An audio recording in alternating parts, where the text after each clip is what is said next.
Salmo 128, assim diz a santa palavra do Senhor. Bem-aventurado aquele que teme ao Senhor e anda nos seus caminhos. Do trabalho de tuas mãos comerás, feliz serás e tudo te irá bem. Tua esposa no interior de tua casa será como a videira frutífera, teus filhos como rebentos da oliveira à roda da tua mesa. Eis como será abençoado o homem que teme ao Senhor. O Senhor te abençoe desde Sião, para que vejas a prosperidade de Jerusalém durante os dias de tua vida. Vejas os filhos de teus filhos, paz sobre Israel.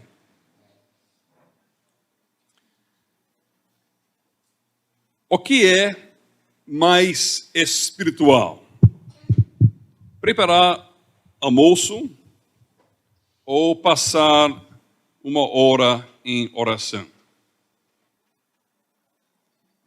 O que é mais espiritual?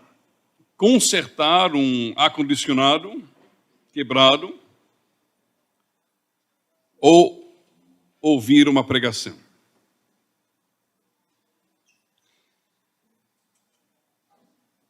Eu aprendi alguns anos atrás com o Dr. Nelson Klosterman que muitas vezes a resposta certa a questões éticas é depende.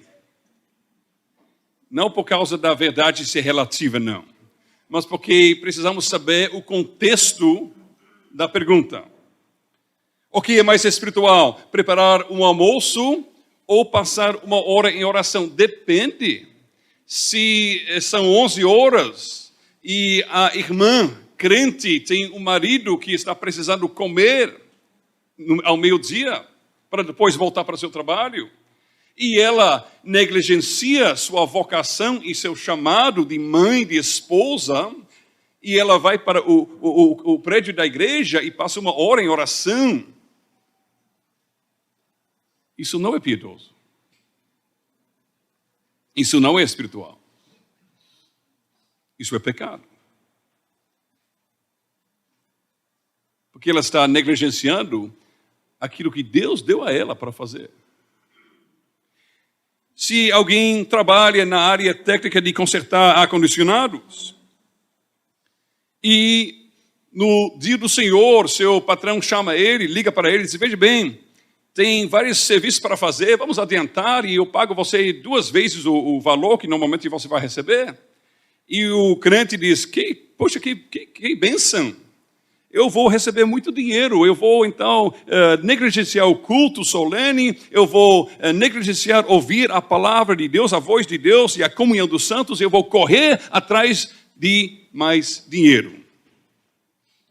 Então, neste caso, consertar o ar-condicionado é pecado. E ouvir a pregação seria abençoado, espiritual, piedoso. Mas se no outro dia, na segunda-feira, este mesmo homem é enviado por seu gerente para algum lugar onde tem vários serviços para fazer, vai ter um evento à noite, eles precisam dos ar-condicionados, tudo pronto. Ele chega lá com suas ferramentas, ele vê que ninguém está na sala, ele está meio cansado, então ele diz: não, eu vou só ficar aqui no canto, colocar meu MP3, eu vou ouvir uma pregação do meu pastor. Ele fica lá ouvindo uma pregação. Então, nesse caso, ouvir uma pregação é pecado, não é espiritual. Ele está negligenciando sua vocação. O chamado de Deus para ele neste momento não é de ouvir pregações, é de fazer seu trabalho. Ele está, de fato, em pecado contra muitos mandamentos, em pecado contra o 5º mandamento por não obedecer ao seu chefe. Em pecado contra o 9º mandamento, porque ele não está cumprindo sua palavra para com o seu chefe e para com o cliente. Em pecado contra o 8º mandamento, porque ele está roubando o dinheiro do seu salário, que ele não merece, porque ele não está trabalhando por esse dinheiro. Nós, infelizmente, somos herdeiros de uma falsa dicotomia entre o espiritual e o terrestre, entre o sagrado e o secular. E nós herdamos esta falsa dicotomia da igreja católica romana medieval. Séculos e séculos depois, ainda reina em nosso Brasil e no mundo inteiro esta falsa separação. Não somente dentro da igreja romana, mas também em meio daquilo que se chama a igreja evangélica. Nós achamos que está fazendo coisas espirituais está no prédio da igreja, orando, lendo a Bíblia e outros exercícios espirituais deste tipo. Mas nós não temos aprendido bem, especialmente aqui no Brasil, nossos dias, nós não temos aprendido bem a lição que os reformadores nos ensinaram, que toda a vida vivemos diante do Senhor, que cada movimento do nosso corpo, cada piscar dos nossos olhos, cada pensamento que passa pelas nossas mentes, cada palavra que sai pelos nossos lábios, todo momento de todo dia, em todo aspecto da nossa vida, nós somos chamados à piedade. E piedade é muito mais do que leitura bíblica, oração e ouvir pregações. No Salmo 128, o salmista nos ensina sobre uma piedade real, uma piedade prática, uma piedade que compreende toda a vida. Ele nos ensina, o salmista, que a verdadeira piedade se manifesta em todos os aspectos da vida, o trabalho e a família e a igreja. Antes de entrarmos no Salmo mesmo, vamos primeiro considerar qual é o contexto desse Salmo. O Salmo 128 foi colocado na ordem onde está depois do exílio. Depois do exílio, a igreja do Antigo Testamento colocou os Salmos nesta ordem que nós temos agora em nossas Bíblias. Então, é chamativo que o Salmo segue o Salmo 127, que por sua vez segue o Salmo 126. Veja no Salmo 126 que o povo de Deus está tomado por um senso profundo de alegria. Eles estão não acreditando de fato sua sorte e sua bênção, que Deus restaurou a sorte de Sião e nós ficamos como quem sonha. É um salmo que celebra a volta do povo do exílio. Estamos de novo, depois de tantos anos de exílio, debaixo da punição e castigo de Deus por nossos pecados, Deus nos trouxe de volta à Terra Santa, onde tem Jerusalém e onde tinha e terá de novo o templo, onde Ele habita em meio do seu povo. Então o povo ficou com júbilo, se alegrando, mesmo ao mesmo tempo chorando por causa de tanto trabalho para reerguer toda a obra de Deus. No Salmo 127, não é por acaso que é colocado depois deste Salmo, porque este Salmo 127 lembra ao povo que nesta obra de reconstrução de Israel, de Jerusalém, do templo, é necessário o povo trabalhar na mais profunda dependência de Deus e não pensar que pelo próprio esforço, pelas próprias obras, eles possam alcançar ou atingir ou conseguir alguma coisa. Então, o Salmo 127 lembra da necessidade imprescindível da bênção de Deus, quando o povo de Deus está fazendo a vontade de Deus. E quando nós chegamos no final do capítulo 127 do livro dos Salmos, nós vemos que termina o verso 5 com a palavra feliz ou bem-aventurado, o homem. E no Salmo 128 tem uma ligação com a mesma palavra, feliz ou bem-aventurado, que é a mesma palavra no hebraico, bem-aventurado aquele que teme ao Senhor. Bem-aventurado. Quando nós ouvimos esta frase, esta palavra, nós lembramos do Salmo 1. E o Salmo 1, o Salmo 1 e Salmo 2 são a introdução para o saltério e lembram a todo o povo de Deus que tem só dois caminhos. Tem o caminho da tolice e o caminho da sabedoria. Tem o caminho da rebeldia, tem o caminho da obediência, tem o caminho da morte e tem o caminho da vida. O caminho da maldição, o caminho da bênção.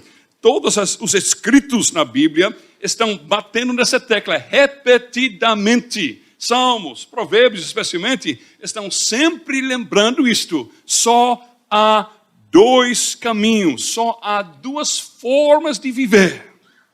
Para Deus ou para o Satanás. Então, quando o nosso salmo começa com essas palavras, nos lembra que aquele que teme ao Senhor, que anda nos seus caminhos, isto é um dos caminhos, o caminho da bênção, o caminho da vida, o caminho da alegria. Então, como é este caminho da bênção e de alegria? Nós prosseguimos para ler e para sabermos como é esta vida piedosa, esta vida de temor a Deus, esta vida bem-aventurada, esta vida abençoada. Nós, no século 21, aqui no Brasil, tomamos um susto. Porque parece que o salmista não está muito atualizado com as nossas necessidades, desejos e prioridades. Porque veja só que o salmista tem a ousadia de, no Espírito Santo, afirmar que Deus abençoa como? Verso 2, nos dando trabalho. E verso 3, nos dando filhos, que é mais trabalho ainda. Essas são as bênçãos do Senhor. A bênção do Senhor é trabalho. Simples trabalho. Humilde trabalho. Até com as mãos. E família. Filhos. Isso é a bênção do Senhor. Isso não logo, assim, pula para a frente da nossa mente quando nós pensamos em bênçãos. Quando nós pensamos em bênçãos, nós, mesmo repudiando o movimento do evangelho de prosperidade, mesmo assim, nós pensamos em bênçãos e recebemos condições de ter coisas novas, de ter viagens, de ter férias em lugares legais, e roupas boas, e casas confortáveis. Nós pensamos nesse tipo de bênção. Mas o Espírito Santo nos revela neste salmo quanto nossas mentes estão estragadas e corrompidas pelo mundo. Porque, para Deus, a bênção sobre a vida do piedoso está exatamente nas coisas mais básicas e simples e humildes, mas mais lindas. Trabalho, dia a dia e família. E nós, para entendermos isso, nós precisamos de uma mudança radical de entendimento, de mente, de cultura. Porque nós vivemos cercados por uma cultura da preguiça. Especialmente em nosso Brasil, que tem raízes na Igreja Católica Romana, nesta mentalidade, o trabalho é visto como um mal necessário. E tem uma frase em inglês que eu acho representa aquilo que muitos pensam durante a semana. A frase em inglês é "Thank God it's Friday". Graças a Deus que chegou a sexta-feira. É assim que as pessoas vivem. Vivemos atolados e cercados numa cultura de preguiça que odeia o trabalho. E não vê o trabalho como bênção, de jeito nenhum. Muito pelo contrário, o sonho de muitos é de ter um emprego onde não é preciso trabalhar. Isso é o sonho dos sonhos. E depois, para só tornar esse sonho mais lindo ainda, depois de ter um emprego de não trabalhar durante muito tempo, se aposentar e então realmente não trabalhar. Não tem mais perigo nenhum que algum chefe vai mandar fazer alguma coisinha. E o sonho dos sonhos seria, se eu conseguisse 2 empregos públicos e 2 aposentadorias, então eu estou no céu mesmo. E contra esta cultura diabólica, e anticristã. Deus, o Espírito Santo, proclama: bem-aventurado aquele que teme ao Senhor, que anda nos seus caminhos, do trabalho das tuas mãos comerás, feliz serás. Nós temos que escolher em cada momento da nossa vida sobre esses dois caminhos. O doutor Yule tem nos falado sobre cada tentação, cada provação. Coloca uma escolha, o que é mais precioso para nós. E veja que aquele que teme ao Senhor não é apenas aquele que tem a mente cheia de teologia reformada, não é aquele que sabe ler muitos livros reformados, mas é aquele que anda nos seus caminhos. E andar nos caminhos do Senhor como temente a Deus, como homem piedoso, mulher piedosa, criança piedosa, é desejar ardentemente uma coisa e uma coisa só: cumprir a santa vontade de Deus. E o crente simples se levanta de manhã, ela pergunta: qual é a vontade de Deus para mim? Vá trabalhar.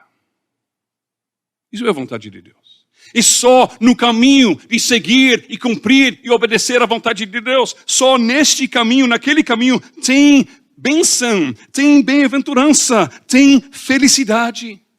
Só naquele caminho tudo te irá bem. Nós precisamos aprender de novo como o trabalho não é uma consequência da queda, mas já lá em Gênesis capítulo 2, Deus criou o homem, Deus tomou o homem, Deus colocou o homem no jardim do Éden para o cultivar e o guardar. Verbos que são ligados com trabalho, com atividade até física. Adão não estava numa rede, dizendo: Eva, coloque mais uma uva na minha boca, que eu não quero, estou com preguiça de levantar a mão. Não é assim não. Eles tinham um trabalho a fazer. Tinham um jardim para cuidar. E tinham uma terra para desenvolver. Quando nós vemos lá no final da Bíblia a Nova Jerusalém construída por tantas pedras e tantos metais preciosos, nós vemos como era para Adão e Eva trabalhar, porque todas essas pedras e metais preciosos estão lá em Gênesis 2. Rios, como autoestradas, levando a humanidade para lugares onde eles poderiam minar ouro e prato e outras coisas, pedras preciosas, para construir e desenvolver esta terra para a glória de Deus. Era para trabalhar mesmo. Então, voltando para o Salmo 128. Quando o Espírito Santo diz que o temente a Deus é abençoado quando ele está comendo o fruto do seu próprio trabalho, o Espírito Santo está nos lembrando do paraíso. Está dizendo que na misericórdia de Deus, quando alguém teme ao Senhor, mesmo neste mundo caído, ele pode provar um pouquinho de como era para ter sido. Como era lá no jardim. Ele pode se alegrar no seu serviço simples e obediente e fiel, dia após dia, para a glória do Senhor. Do trabalho de tuas mãos comerás. O movimento Passe Livre diz: do trabalho das mãos dos outros eu quero comer. Alguém em algum lugar tem muito dinheiro. E este alguém, ele tem que pagar minha passagem. Porque isso é meu direito. Eu estou aqui no mundo, claro que alguém tem que pagar meus custos. E não vai parar aqui não com passe livre, vai pular depois para almoço livre, depois para moradia livre, e depois para a vida de graça. E quem vai pagar tudo isso? Isso é o espírito de rebeldia contra a ordem da criação e contra o próprio Criador. O Espírito Santo diz: do trabalho de tuas mãos comerás. Por isso, cristãos verdadeiros e piedosos têm repúdio à loteria. E eu vou sonhar em ganhar dinheiro que vem do suor de muitos tolos cobiçosos e avarentos, que estavam desejando ganhar muito dinheiro pelo qual eles não trabalharam, e eu vou me envolver nisso. Eu vou orar a Deus para eu ganhar esse dinheiro que não é meu. Não tem bênção nenhuma nisto. De fato, a Bíblia diz que a riqueza que vem de uma forma súbita é uma maldição. E de fato é. Do trabalho de tuas mãos comerás. Feliz serás e tudo te irá bem. Nós podemos pensar sobre o nosso próprio Senhor Jesus Cristo. O que Ele fez nos primeiros 30 anos que Ele estava aqui na Terra. Ele é filho do carpinteiro. Enquanto Jesus esperava ser chamado por Deus para entrar no ofício de Messias, com o batismo dele, e a unção pelo Espírito Santo, quando ele tinha mais ou menos 30 anos. Enquanto ele esperava isto, o que Jesus estava fazendo? Jesus, o último Adão, estava trabalhando. Simplesmente. 30 anos. Bom, como criança não, mas muitos anos. Um adolescente ajudando o seu pai. Depois das 20, trabalhando, ano após ano, mês após mês, dia após dia, se levantando, fazendo o seu trabalho fielmente. Na maior obscuridade, ninguém sabia quem ele era. O Senhor dos Senhores, o Rei dos Reis, o bendito Filho do nosso Deus, trabalhando simplesmente, fielmente, humildemente, sujando suas mãos, que nós hoje nesta sala, muitos de nós não aceitaríamos de sujar a nossa mão para ganhar nosso pão. E Deus de Deus, verdadeiro Deus de verdadeiro Deus, nos ensina o que é a ordem bem-aventurada e abençoada da criação, é de se tornar feliz no seu trabalho.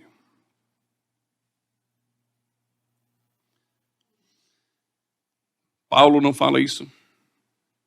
Ele ensina que quando alguém está em Cristo, também o conceito de como ganhar nosso dinheiro muda. Não é mais a mente maldita do mundo, a mente cobiçosa, a mente avarenta, a mente preguiçosa que quer ganhar sem fazer. Não.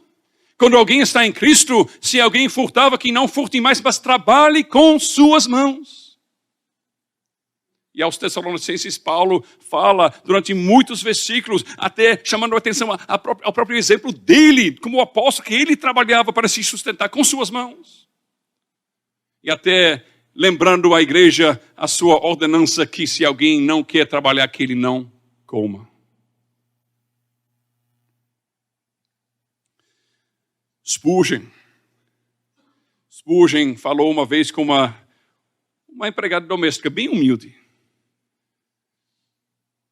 Ele queria saber como foi a experiência dela de conhecer Cristo e de ser transformado pelo Espírito Santo. Então ele perguntou: filhinha, como é que você mudou quando você conheceu Cristo?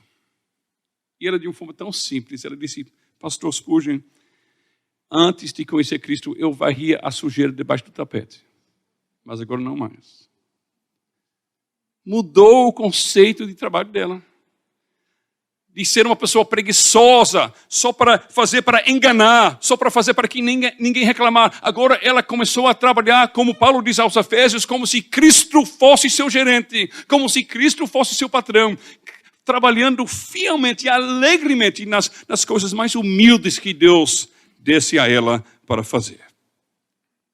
Meu pai sempre falava, quando ele estava nos criando, isso ficou martelando a minha cabeça durante toda a minha vida. Ele sempre falava, ao redor da mesa, os filhos, e ele instruindo. E repetidamente, muitas vezes, ele falava: meus filhos, eu quero que vocês vão estudar e vão desenvolver seus talentos e fazer o melhor para a glória de Deus e para o bem do seu próximo e para contribuir para a sociedade. Mas, meus filhos, a coisa mais importante de todos é que vocês estejam temendo ao Senhor. O que vale ganhar o mundo inteiro e perder sua alma? Meus filhos, minha oração é que vocês sejam gari crente. antes de ser cientista nuclear ateu. Ele não estava exagerando, ele estava querendo dizer isso mesmo. Estava falando sério. Ele teria mais alegria em ver seu filho catando lixo para a prefeitura do que o seu filho famoso no mundo inteiro, mas longe de Cristo.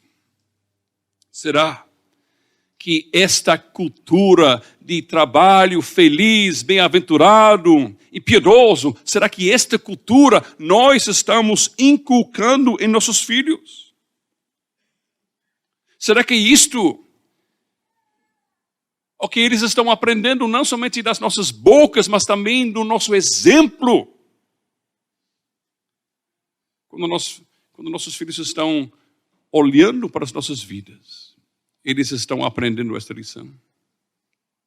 Filhos não são tolos, não. Crianças podem perceber facilmente quando aquilo que nós falamos não combina com como nós estamos vivendo. O salmista continua então para a segunda bênção que Deus derrama sobre a vida daquele que teme ao Senhor e anda nos seus caminhos. E isso é a bênção da vida em família. E esta vida em família, no verso 3, celebra a vida. E como nós precisamos desta mensagem, deste versículo 3, neste mundo e nesta sociedade na qual nós vivemos, que é uma cultura da morte, uma cultura de egoísmo, uma cultura que vê filhos como um problema, como um custo, como trabalho. A Bíblia apresenta família, casamento e filhos como vida, alegria e bênção. E nós vemos a esposa do piedoso no interior da sua casa como videira. E nós podemos pensar, mas que ilustração esquisita, porque uma videira dentro da casa. Mas nós podemos pensar naquelas casas daquela época que eram construídos, às vezes, vários apartamentos em formato de U, com um muro em frente. Então tinha um tipo de pátio interno. E lá, neste pátio interno,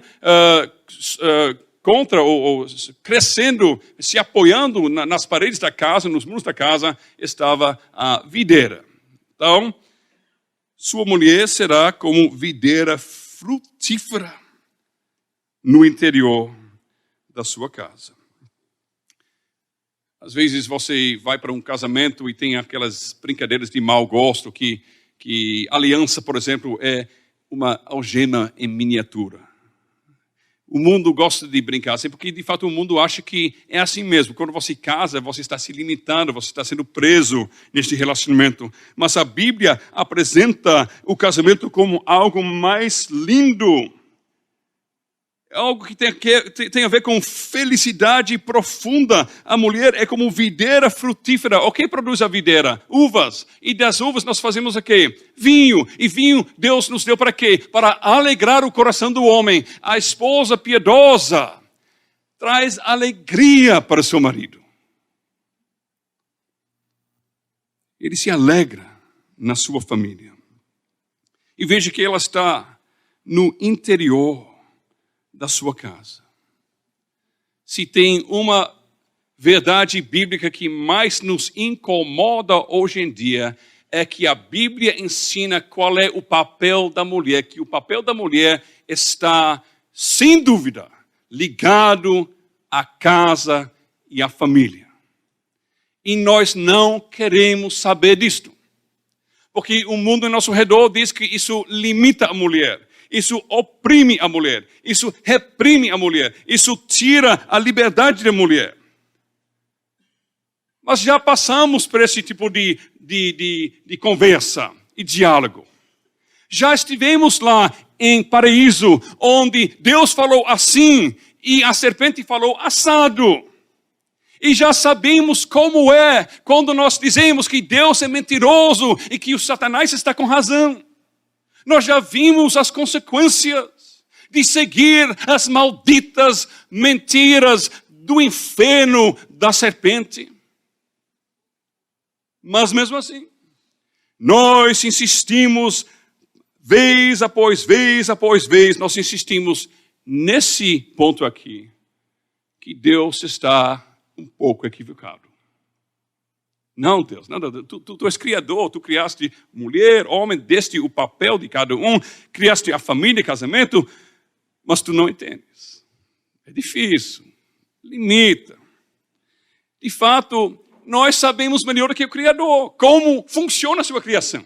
Nós somos tão sábios, tão inteligentes. E quem está dando esta sabedoria inteligente para nós é o mundo, é o diabo. E nós, na igreja, estamos bebendo e bebendo disto. Meus irmãos, minhas irmãs, nós temos que entender que só no caminho da obediência aos mandamentos de Deus tem bem-aventurança, tem alegria, tem felicidade. E nós devemos repudiar e rejeitar esta mentira do mundo de que a posição bíblica sobre o papel da mulher deixa ela descalça e grávida na cozinha sem nunca ter uma possibilidade de conhecer a liberdade. Isso é uma mentira terrível. Nós lemos sobre a mulher piedosa em Provérbios 31. Esta mulher, ela vai, ela compra terrenos, ela negocia, ela é empresária, ela tem empregados, ela é uma mulher altamente capaz. Ela faz muitas coisas, se envolve em muitas coisas na família, na sociedade. Mas todas as atividades dela não são ao custo da família. Não vem pelo custo de abandonar ou negligenciar seus filhos. Não, muito pelo contrário. Tudo que ela faz gira em torno do seu lar. Isso que significa quando o Espírito Santo nos diz aqui, tua esposa no interior da tua casa. Não significa que, como alguns homens brabos do interior faziam, talvez não somente antigamente, mas até recentemente, de trancar sua esposa na casa. Mulher, você fica aqui, então eu vou sair. Não é isso que a Bíblia está dizendo. A Bíblia está ensinando que a mulher, as atividades dela, giram em torno da sua casa. Mesmo quando ela sai para trabalhar. Não é para prejudicar a família, prejudicar a criação dos filhos, mas para encorajar, para edificar. A mulher sábia edifica sua casa. E tem bênção nisso. Muita bênção. Eu estava falando com uma jovem moça ontem, e ela disse, pastor, eu desejo estudar e usar meus dons e talentos e ajudar as pessoas e até me tornar médica para servir outras pessoas. Mas eu estou pensando como fica isso com meu chamado para ser esposa e mãe. Como conciliar essas duas coisas? Isso não é um momento para eu entrar em muitos detalhes, mas eu vou dizer a vocês que não é necessário a mulher abrir mão de todos os seus talentos e dons para ser mãe e esposa. Muito pelo contrário. Temos que entender, em primeiro lugar, que a época de cuidar dos filhos é uma época limitada e definida na vida. Não compreende a vida inteira.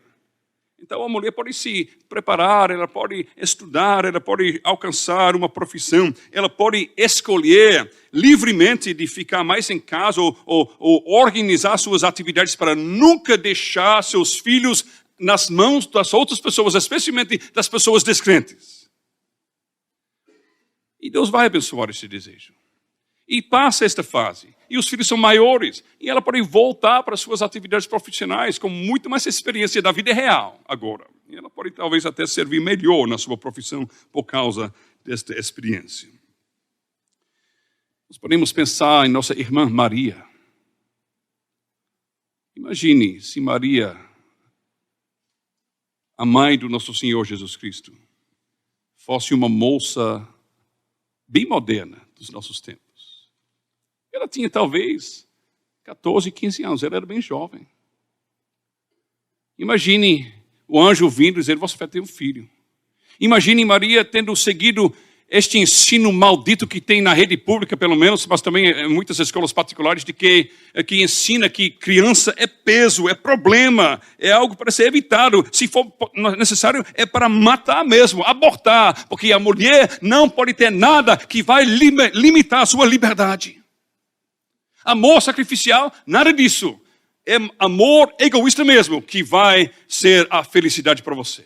Imagine Maria com esta atitude, esta cultura. Imagine Maria dizendo, não, que nada, eu ter filho, eu tenho meus sonhos, eu tenho minhas prioridades. Ficar com o bebê para cuidar do bebê? Bom, qual seria a consequência para nós? Graças a Deus que Maria foi e era uma mulher, uma moça temente a Deus, piedosa mesmo. Que seja comigo como o Senhor ordenou. O salmista fala aqui sobre filhos, como rebentos da oliveira ao redor da mesa. E nós podemos ver aqui algo que nós já vimos no verso 2, porque ao redor da mesa, a mesa é o lugar de comer. De comer o quê? Veja o verso 2, o fruto do nosso trabalho. Então, trabalho e família são coisas ligadas. O pai vai, trabalha, traz as coisas para casa, a família se reúne ao redor da mesa e com alegria agradece a Deus e se alegre na comunhão e comendo e bebendo para a glória de Deus. Isso é a vida prática de piedade. As coisas mais simples da vida. Uma simples refeição em família. Ao redor da mesa. Mesa é lugar de comunhão. Mesa é lugar de instrução. Mesa é lugar onde a família está reunida. Mesa é o lugar onde pai e mãe estão instruindo, aconselhando, ouvindo os seus filhos, perguntando como foi seu dia, ouvindo as coisas que estão pesando no coração das criancinhas, compartilhando. E mesa, como o pastor Júlio nos ensinou e nos lembrou, não precisa ser apenas um lugar para refeição física, mas também, desde pelo menos a grande reforma, sempre tem sido também um lugar para refeição espiritual.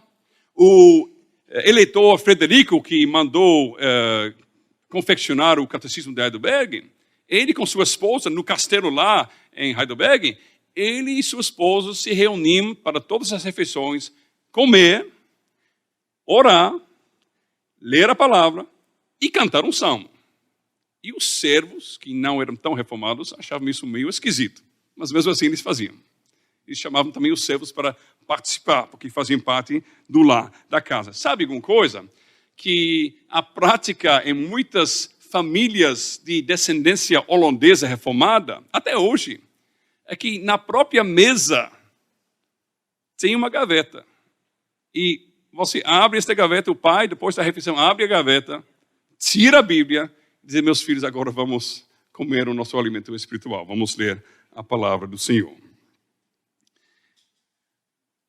Como isso é diferente da cultura de hoje? Onde fulano está assistindo televisão, o outro está no Xbox, o outro está lá em cima ouvindo o MP3, o outro está na internet, o outro está no smartphone, e alguém entra na cozinha correndo, pega a comida e vai correndo para sair para a sua próxima coisa agendada na sua agenda. A Bíblia nos chama a nos regozijarmos nas bênçãos do Senhor, nosso trabalho simples e também nossa vida em família. É ali que nós experimentamos realmente o início da restauração de como era em paraíso. Estamos reunidos e eu e minha casa serviremos o Senhor. Temos a fragrância, nós temos o perfume de Cristo em nossas casas. Cristo é o Senhor do nosso lar e lá em casa, em família, nós experimentamos o que Moisés falou lá em Deuteronômio 6, que todo momento de todo dia, quando nós nos levantamos, quando nós sentamos, quando comemos, quando bebemos, quando andamos pelo caminho, em todo momento, todo aspecto e todo lugar da vida, nós estamos instruindo os nossos filhos no temor do Senhor. Não é algo só para domingo, não é algo só para uma vez por semana vamos ter o culto doméstico e vamos sentar todo mundo por 1 hora e papai vai pregar. Não, isso não. Faz parte da vida Podem ter também momentos maiores de culto doméstico. Mas não se resume nisso, não se limita a isto. É a vida inteira, em todo momento, vivida na presença de Deus. Agora, de onde vêm essas bênçãos? Esta bênção de podermos nos alegrar no nosso trabalho simples, humilde, fiel. A bênção de podermos nos alegrar na família e no lar. De onde vem esta bênção? Veja no verso 5. O Senhor te abençoe desde Sião. Desde Sião.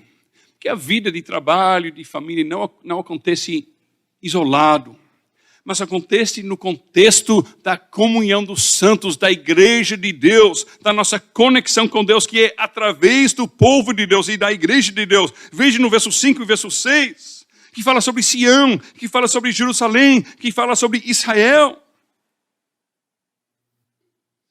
É pela igreja que nós recebemos essas bênçãos que Deus derrama sobre nosso trabalho e sobre nossa família. Porque na igreja tem o Evangelho. No Antigo Testamento, quando o salmista estava escrevendo, o Evangelho ainda em sombras, mas mesmo assim Evangelho. Porque lá os sacerdotes estavam ensinando a lei, ensinando qual é o papel do pai, qual é o papel da mãe, qual é o papel dos filhos. Veja Provérbios, por exemplo. E os sacerdotes também estavam oferecendo os sacrifícios. E nos sacrifícios nós tínhamos o evangelho do perdão. Lá em Sião tinha o altar. E lá no altar tinha o sacrifício. E esse sacrifício falava, Deus estava afirmando dia após dia, pelo derramamento de sangue. Sangue seu não, mas sangue de um outro. Eu perdoo os seus pecados, eu perdoo os vossos pecados. E por causa deste evangelho de perdão, por causa de um sacrifício expiatório, nós podemos ver o salmista clamando paz sobre Israel, porque tem paz. Quando o nosso pecado é removido, tem paz com Deus. E nesta paz, neste evangelho de paz, de restauração e de reconciliação com Deus, nesta paz, nós trabalhamos alegremente, humildemente e fielmente. E nós vivemos alegremente em nossas famílias, cada um cumprindo seu papel, como Deus tem dado. Aí, isso é bênção. E hoje em dia, nós não olhamos mais para Jerusalém.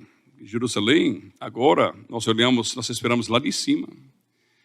Nós olhamos para a igreja que é o Sião de Deus.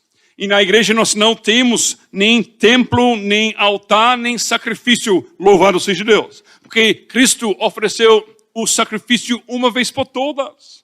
E oferecer um sacrifício cruento hoje seria negar e blasfemar a obra de Deus, a obra de Cristo em Deus, a obra de Deus em Cristo.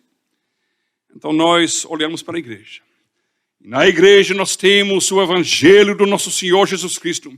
Na igreja a voz de Deus ressoa em cada pregação quando os seus embaixadores falam em o nome do Senhor Jesus Cristo. Na igreja tem a voz criativa de Deus. Aquela voz que no início falou, haja luz e houve luz. Esta voz ressoa nos cultos solenes hoje em dia na igreja. E esta voz traz da morte os eleitos de Deus para serem vivos filhos de Deus. Esta voz transforma corações de pedra em corações de carne que estão inclinados a amar a Deus e a seguir a Ele em todas as coisas. Na igreja, nós temos Cristo. E por isso, não é possível ter esta vida abençoada desligada da igreja. O pastor, o Dr. Emerson, falou sobre os 10 igrejados. E tem até muitos que se acham reformados, que são tão inteligentes e conhecem uma teologia reformada tão bem, que eles não aguentam ouvir o seu pastor que não leu fulano e beltrano e cicrano. Então eles ficam em casa, lendo Chung e outras coisas que eles acham são coisas boas. Mas a Bíblia diz, aqui neste salmo e em muitos outros lugares, não tem bênção nenhuma. Fora da igreja não há salvação, ordinariamente acrescenta os símbolos de Westminster. Por quê? Porque a igreja é o corpo de Cristo. E você desligado do corpo de Cristo, você vai morrer. Por mais teologia que você tenha na cabeça, você desligado da igreja, não é temente a Deus, não é cristão, não é eleito, não é salvo, porque aquele que teme ao Senhor anda nos seus caminhos. Quem me ama, guarda os meus mandamentos. E a ordenança de Cristo é que pela igreja seja pregada, administrada, pregado e administrado o Evangelho, na pregação e nos santos sacramentos. Quando nós desprezamos a igreja, ou quando a igreja começa a se desviar da verdade, então, quando nós não ansiamos pela prosperidade de Jerusalém, mas nós deixamos a igreja em apuros, nós deixamos a igreja em declínio e nós não temos mais fôlego ou energia para trabalhar para que a igreja seja reformada, conforme a palavra de Deus. Então nós não podemos esperar a bênção do verso 6, vejas os filhos de teus filhos, porque assim como vai a saúde da igreja, assim vai a saúde da família. Quando a igreja corre atrás do mundo, quando a igreja abre as portas para o mundo invadir, então não tem dúvida nenhuma que talvez não na geração dos meus filhos, mas com certeza na geração dos meus netos, eles também vão receber, vão abraçar este mundanismo. Eles vão se desviar dos caminhos do Senhor. Então, o piedoso, aquele que teme a Deus, ele ora de uma forma fervorosa, clama a Deus pela igreja. Ele clama a Deus pela prosperidade de Jerusalém. Ele clama a Deus, ó Deus, edifica os muros de Jerusalém. Ó Deus, edifica a tua igreja, porque é questão de vida ou morte para mim, para minha esposa, para meus filhos e para os meus netos. Então, faz parte de uma vida piedosa, prática. Quando eu estou trabalhando, o que me impede quando eu estou trabalhando de cantar salmos? O que me impede quando eu estou trabalhando, quando eu estou dirigindo para a próxima reunião ou próximo trabalho meu, de ficar em oração, dizendo, ó Deus, abençoa minha esposa, ó Deus, abençoa meus filhos, ó Deus, abençoa a tua igreja, ó Deus, abençoa meu pastor, ó Deus, abençoa meus presbíteros, ó Deus, abençoa meus diáconos, ó Deus, abençoa os irmãos da igreja. Nós, muitas vezes, tem rádio ligado, besteiras entrando nos nossos ouvidos. Nós ficamos enchendo nossos tempos ociosos com tantas coisas ociosas. Mas o Espírito Santo nos chama a uma vida de incessante oração. Inclusive pela igreja. Não de ficar reclamando sobre a igreja. Não de ficar falando mal da igreja. Mas orar pela igreja. Ó Deus, nós oramos pela prosperidade e pela paz de Jerusalém por causa dos nossos filhos e dos nossos netos. Quando nós olhamos esse salmo, nós vemos três coisas. Trabalho, nós vemos família e filhos, e nós vemos comunhão e paz com Deus. E isso nos leva de volta para Paris, não é? São essas três coisas que tinha lá. Trabalho, para guardar e cultivar o jardim. Família, sede fecundos, multiplicai-vos, se encher a terra. E comunhão. Doce comunhão com Deus, que vinha na virada do dia para andar no jardim com seus amados filhos. Isto é simplesmente a vida piedosa, a vida abençoada. É simples, mas é profunda. E isso é o propósito de Deus da criação. E nós vimos isso então durante toda a história da redenção, estas coisas voltando. Nós vimos com Noé, porque quando Noé, depois do dilúvio, depois do juízo de Deus sobre esta terra rebelde, Noé sai da arca e Deus diz, não somente como ele falou lá em Gênesis, mas 2 vezes mais ele enfatiza. Sede fecundos, multiplicai-vos e enchei a terra. Ele repete mais uma vez. E qual é a primeira atividade de Noé? Não é de se embriagar antes disso. Ele é homem da terra. Ele planta uma videira para viver do fruto das suas mãos. Agora, também ele não soube fazer isso bem. Isso Deus nos mostra que o dilúvio não resolveu o problema do pecado, mas isso é outro assunto. Mas ele está trabalhando no contexto de vida, de ter filhos e netos e trabalhando com o fruto das suas mãos. E nós vemos isso também com Moisés. Na lei, quando Deus fala as bênçãos e as maldições sobre o seu povo, ele diz, se vocês estão seguindo meus mandamentos, abençoado, bendito será o fruto do campo, o fruto da terra, o fruto do ventre. Trabalho, família, comunhão com Deus. E quando nós vemos o povo exilado e debaixo do castigo e punição de Deus, lá em Jeremias 29, Jeremias manda uma carta para os exilados, ele diz, vê bem, não dê ouvidos aos falsos profetas do evangelho falso de prosperidade e vitória, dizendo que não aceite isso não aceite isso de Deus não, reivindique de Deus uma volta logo à terra, vocês vão ter vitória. E Jeremias diz, não, é para se humilhar debaixo do castigo de Deus, fiquem aí, no exílio mesmo, mas faça o quê? Plante jardins, plante videiras, tenha filhos, e procurem a paz da sua cidade. Então, até no exílio, debaixo da punição de Deus, ainda é para o povo de Deus cumprir o propósito da criação, que é trabalhar, que é ter família, que é esperar a paz que vem de Deus. E quanto mais nós que conhecemos o Senhor Jesus Cristo. Porque quando nós olhamos esse salmo, nós podemos nos perguntar, e aí, como cumprir isso? Será que eu preciso me esforçar muito para atingir esse patamar, esse nível de piedade? Meus irmãos, nós ouvimos repetidamente que não é pelas obras. Ou como o doutor Emerson falou, sim, é pelas obras, mas não nossas, mas as obras de Deus. Então, o que nós precisamos fazer? Nós precisamos recorrer para a fonte de toda a bênção. Precisamos recorrer para Cristo Jesus. E em Cristo Jesus que nós temos o poder do Espírito Santo que vem transformar nossos corações, nossas prioridades, nossas mentes, nossas atitudes. E Ele nos impulsiona no caminho da obediência. Só Ele pode fazer isso.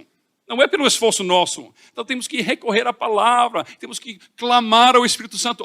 Tem misericórdia de nós, opere em nossos corações, para que essas atitudes mundanas sejam arrancadas do meu coração e de minha vida. Só Ele faz isso. Nós não conseguimos.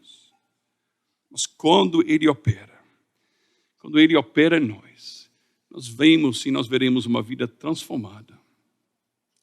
E nós vamos ver que, como o apóstolo Paulo falou, que nós vamos obedecer esta exortação que ele fez aos Tessalonicenses, que no Senhor Jesus Cristo, ele diz, trabalhando tranquilamente, comam seu próprio pão. No Senhor, não é possível. Uma moralidade divorciada de Cristo é lixo, não vale nada, não tem bênção.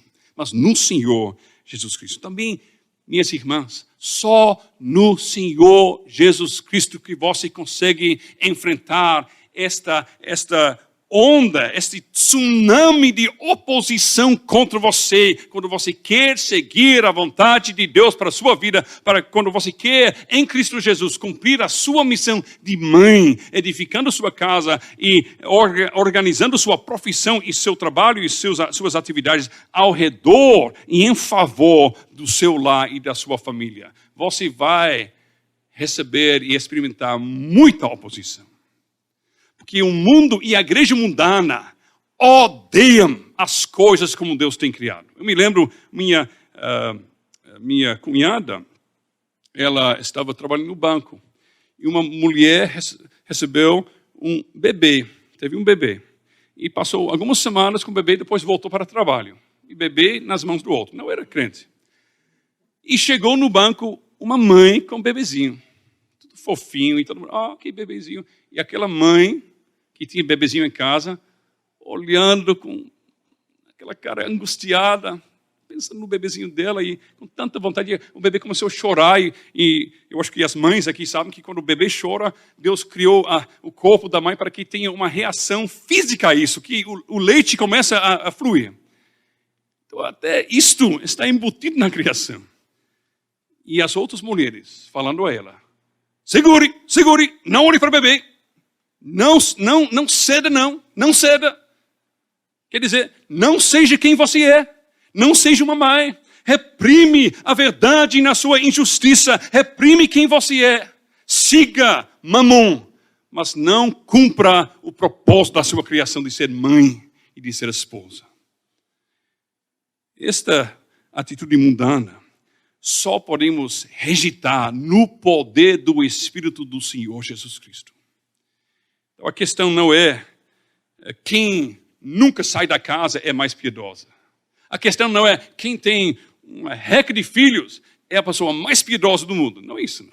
A questão é como está seu coração diante de Deus.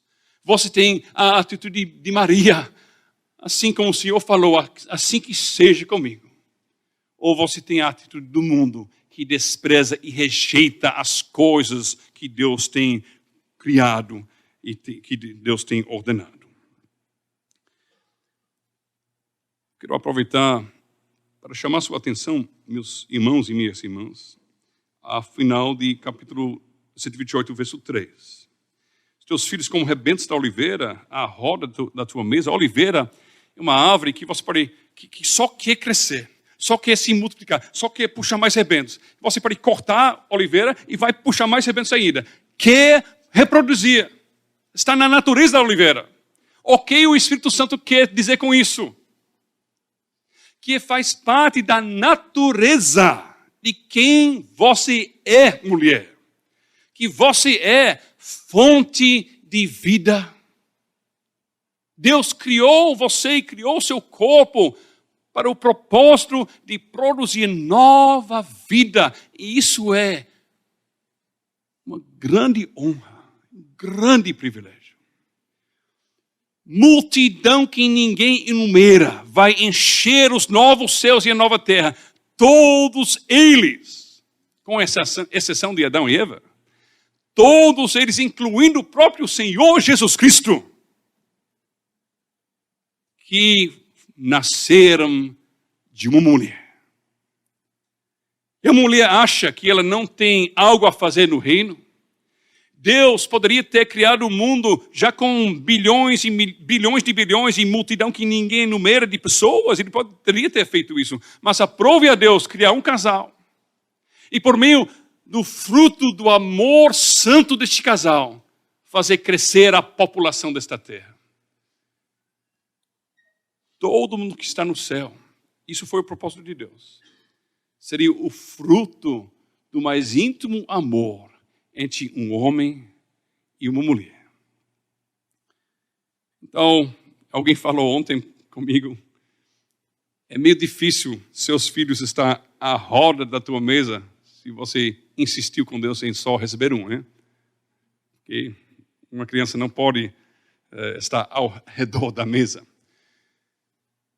Mais uma vez, não é um número de filhos, mas é a atitude. Você está disposto a receber das mãos do Senhor mais bênçãos? Você abraça a cultura da vida? Ou você abraça a cultura da morte? Vamos encerrar olhando como este salmo nos aponta a Cristo. Porque este salmo não está apenas nos lembrando do paraíso, e de como Deus criou as coisas para trabalho e família e comunhão com Deus. Mas esse salmo também está nos apontando para o futuro glorioso em Cristo Jesus. E esse futuro glorioso é nosso por causa não do primeiro Adão, que ele falhou, mas por causa do último Adão, o segundo homem, Jesus Cristo. Ele, diz o profeta Isaías, ele fez sua obra e ele verá o fruto penoso do seu trabalho, que é a igreja do Deus vivo, os filhos de Deus. E estes filhos, diz o apóstolo em Hebreus, o Salvador, o Messias, ele diz: eis-me aqui e os filhos que Deus tem me dado. O que nós estamos esperando no último Adão é a restauração destes princípios da criação.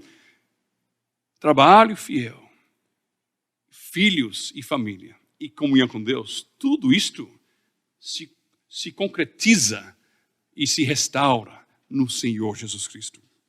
E lá, no céu, estaremos sentados, a noiva de Cristo sentada com seu noivo Jesus, os filhos de Deus sentados na mesa com Abraão, Isaac, Jacó e Jó e Ana e multidão que ninguém enumera, todos nós ali, sentados à mesa, nos alegrando, nos regozijando no labor e trabalho das mãos do nosso Deus e Salvador Jesus Cristo.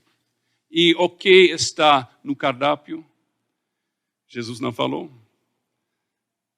eu vou beber o vinho novo convosco no reino do meu Pai. Ele vai nos servir. E nós vamos tomar aquela bebida que representa alegria. E esta alegria será alegria eterna e sem fim. Nela, nesta nova Jerusalém, não vi santuário, porque o seu santuário é o Senhor, o Deus Todo-Poderoso, e o Cordeiro reconciliou com Deus. Deus nos reconciliou consigo pelo sangue de Cristo. E por isto, lá no céu, nos regozijando nas consequências e frutos do trabalho do nosso Salvador, estando sentados e nos alegrando em família enorme e sem limite. Nós estamos lá com profunda, eterna e paz indizível com Deus por causa do sangue do Cordeiro, por causa de Cristo, o príncipe da paz, por causa de Cristo que já aqui e já agora nos dá as primícias deste gozo eterno e glorioso, porque Ele enche os nossos corações, os nossos casamentos e os nossos lares com a paz que vem, que vai além do entendimento. Isto é aonde nós estamos indo. E Jesus já nos dá o primeiro sabor disso em nossas bocas. Quando nós trabalhamos fielmente debaixo da sua bênção. Quando nós vivemos fielmente com os frutos do nosso trabalho. Quando nós nos alegramos na família e com os filhos, com a vida que Deus derrama sobre nós. E quando nós vivemos em paz com Deus, porque tendo sido justificados em Cristo Jesus, temos paz com Deus. Assim, é bem-aventurado aquele que teme ao Senhor e anda nos seus caminhos. Amém.